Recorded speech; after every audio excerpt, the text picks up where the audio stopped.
Olá, que prazer estar aqui com vocês. Eu sou a Marcela Bahia, fisioterapeuta especialista em esportes, sou amadora da biomecânica e vamos dizer que eu sou casada com a ferramenta de avaliação que eu batizei carinhosamente por mapeamento corporal, o que me fez dar um grande salto na minha carreira. E essa aula é para contar para vocês um pouco de como que a minha carreira se diferenciou, unindo técnica e marketing.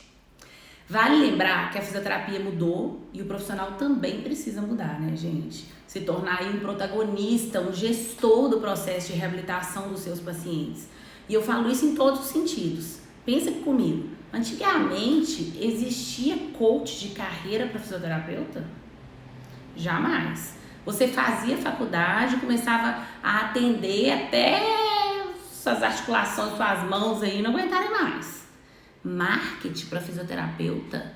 Tá doido. Existe um código de ética de publicidade super rigoroso do CREFITO, COFITO, que se você não seguir a risca, já tem um fiscal batendo na sua porta. Aí pensa aqui, gente, empreendedorismo pro fisioterapeuta. Tá mais doido ainda, né?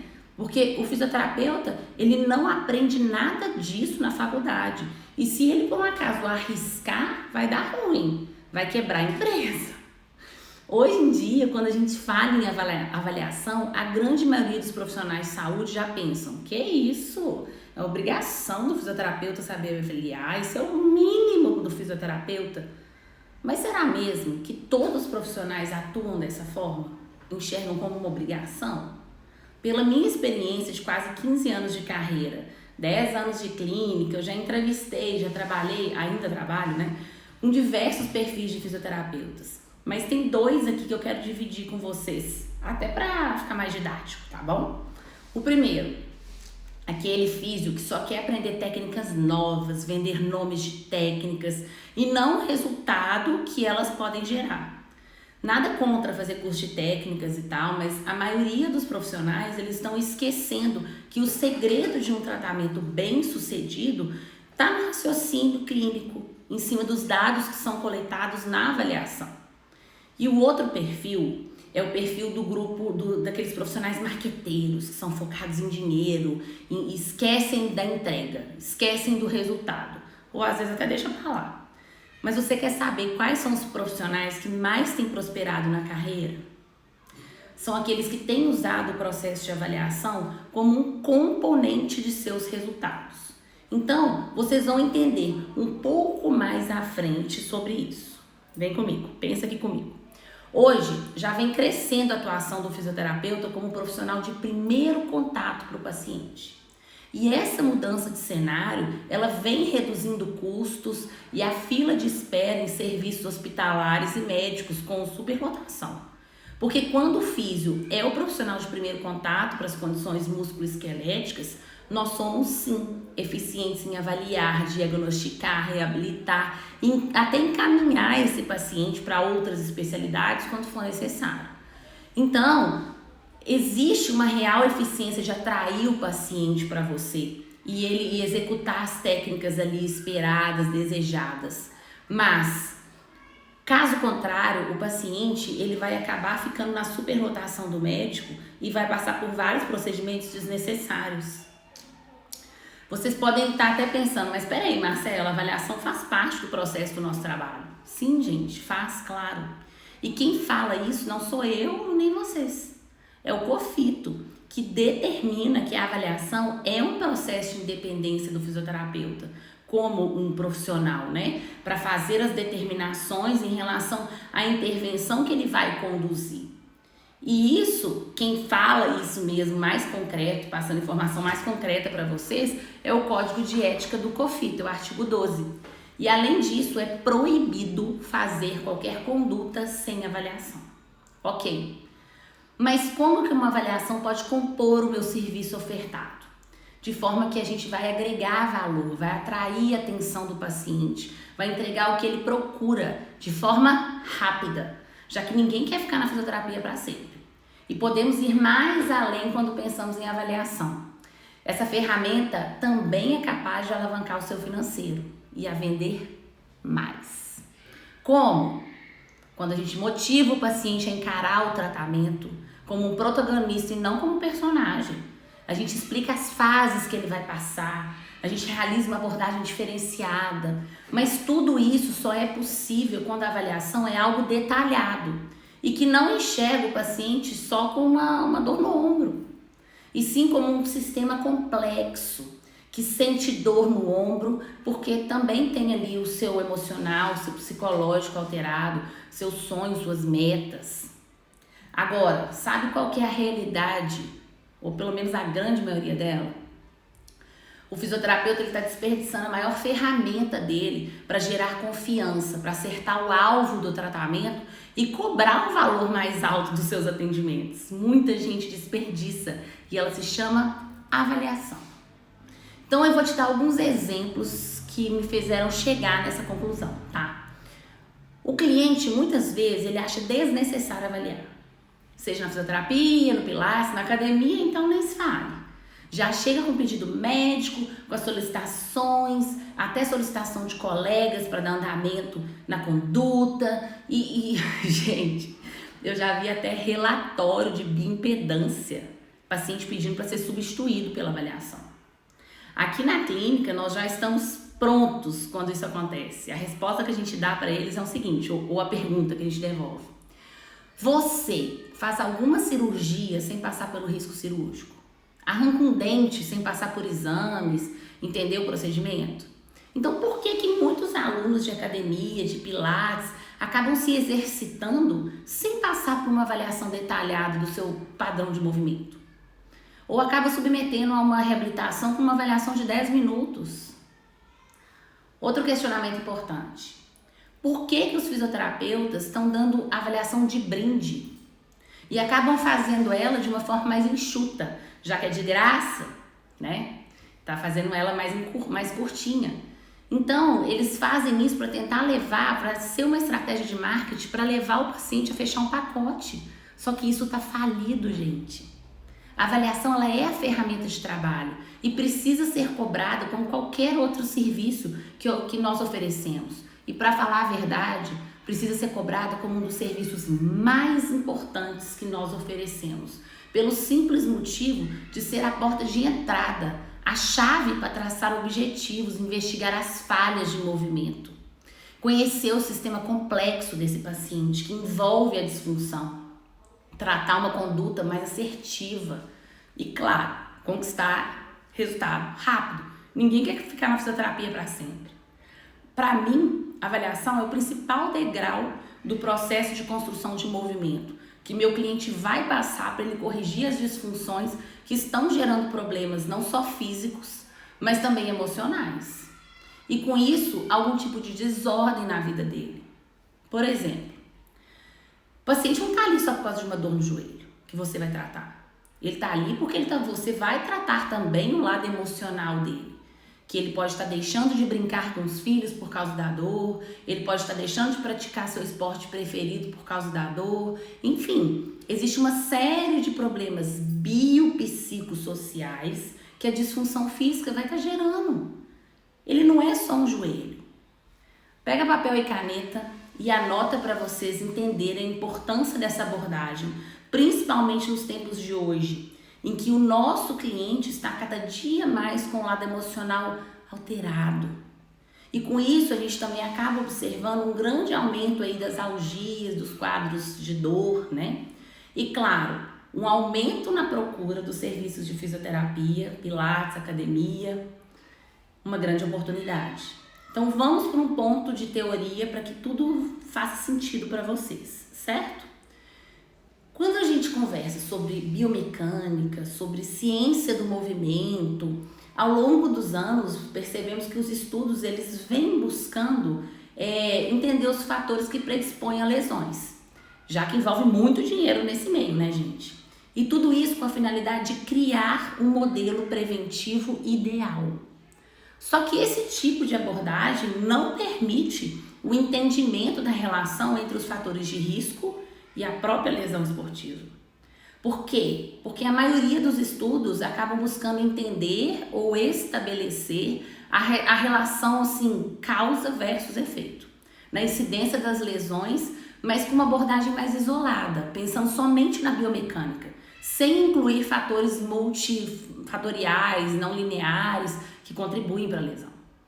Então, já sabendo desses furos, que surgiu aquela abordagem dos sistemas complexos, dos fatores de riscos para as lesões, que enxerga o funcionamento do corpo humano como complexo, dinâmico, susceptível às lesões, que essas lesões elas dependem da interação de uma rede de fatores determinantes.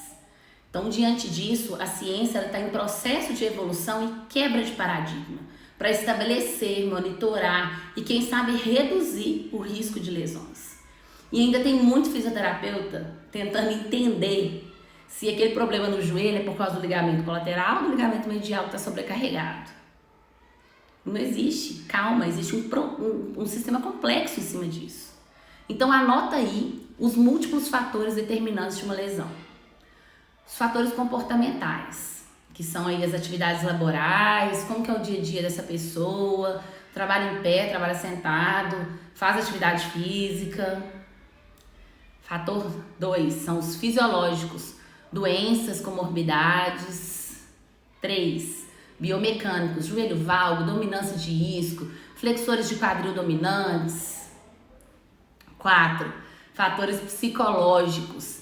Ele está com dificuldade de trabalhar, problemas financeiros, precisa de dar mais atenção à família, deixou de praticar esportes, que melhorou a depressão, a ansiedade. Então, por existir esses 4 fatores como determinantes de lesão, quando você encontrar algum estudo que foca somente em um desses itens para estabelecer a causa da lesão, eu sugiro nem dar andamento no estudo, porque não é possível monitorar um processo de causa com um só fator analisado. Então, para entender os sistemas complexos nas lesões musculoesqueléticas, é importante a gente estudar, investigar o comportamento ou a tarefa que o paciente exerce e analisa nesse cenário, tá? Então, relacionando esses 4 fatores determinantes aí para a gente entender a interação com o ambiente. Identificar apenas um desses 4 fatores de risco não quer dizer que o paciente vai ter a lesão ou que essa é a causa da lesão. Então, foi pensado nesse cenário que eu busquei uma embalagem, uma roupagem diferenciada para esse processo de avaliação, já que muitos colegas de profissão, ela é vista às vezes como um brinde, como algo que pode ser substituído por algum relatório, ou até mesmo pode ser realizado com 10 minutos. Então eu busquei me diferenciar de forma que a avaliação ela compõe o meu serviço, sendo um dos momentos mais importantes, inclusive um momento de negociação financeira com o cliente. Eu entendo o lado comportamental, psicológico do cliente para determinar e tratar as disfunções que fez enxergar para esse cliente que aquilo não foi só uma avaliação física que eu realizei nele, e sim um mapeamento corporal. Ou seja, é um mapa do corpo do meu cliente que vai unir a parte física com a parte mental, já que nós não somos só um joelho, como somos vistos às vezes em outros lugares. Então, de nada adianta fazer uma avaliação com fatores biomecânicos, testes super validados, equipamentos de última geração, se você não entende aonde o paciente quer chegar com o tratamento, o que ele deseja alcançar, e muito menos deixar de motivar, de encantar o paciente para dentro do tratamento e fazer com que o tratamento aconteça, né? Então eu quero compartilhar com vocês os efeitos dessa mudança de abordagem durante o processo da pandemia. Só de ter mudado o nome, a roupa do serviço, que muitas vezes é negligenciado, desvalorizado pelo paciente, já gerou mais interesse pela busca do serviço. Isso aí foi fato, tá?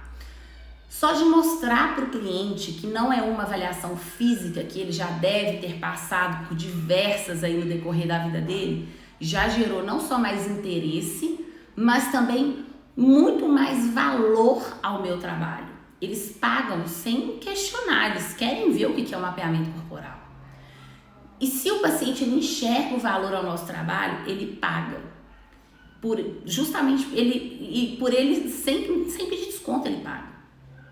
Quando o paciente ele busca pelo serviço de Pilates, por exemplo, aqui na clínica, a primeira pergunta que nós fazemos é: Qual o seu objetivo em buscar a prática do Pilates?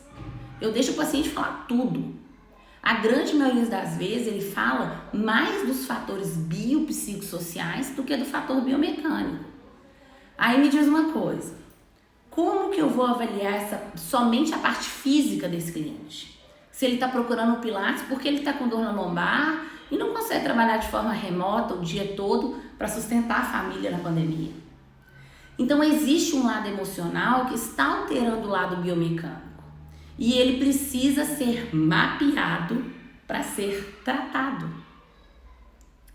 E se esse paciente usufrui desse serviço de mapeamento, ele enxerga tudo o que ele precisa contribuir para alcançar não só o objetivo físico, mas também o objetivo emocional, social. Ele paga pelo tratamento numa boa. Já que você conseguiu mostrar durante todo o mapeamento que o tratamento também vai ter uma conduta diferenciada, como foi a primeira análise, claro, né? E esse tratamento diferenciado vai levar o paciente a conquistar os seus objetivos com um detalhe muito importante, de forma rápida. Por quê? Porque essa avaliação é mais efetiva, ela vai atrás dos resultados, porque ela acerta o alvo, ela faz um diagnóstico assertivo e conquista a confiança do paciente. E isso me faz cobrar um valor justo pelo meu trabalho. Mas Marcela, como que você fez isso durante a pandemia? Eu apliquei técnicas, né, relacionadas ao marketing digital, ao funil de vendas, técnicas de negociação, fidelização, em conjunto com a metodologia, né, com a parte técnica do mapeamento corporal. E eu mostro que a técnica que eu uso, ela é diferente e nos faz alcançar um resultado diferente dos outros processos aí de avaliação que tem no mercado. E isso acaba atraindo mais a atenção do meu cliente. E eu também consegui mostrar para eles a exclusividade desse serviço. Que ter um método é algo que você se diferencia dos concorrentes. Mas quando eu falo em método, não é falar, eu uso quiropraxia, acupuntura. Não, é mostrar que os resultados que o seu método vai gerar, tá? Eu uso Mackenzie, é a melhor forma de tratar coluna. Mas do que adianta o melhor método sem ter uma avaliação biopsicossocial diferenciada?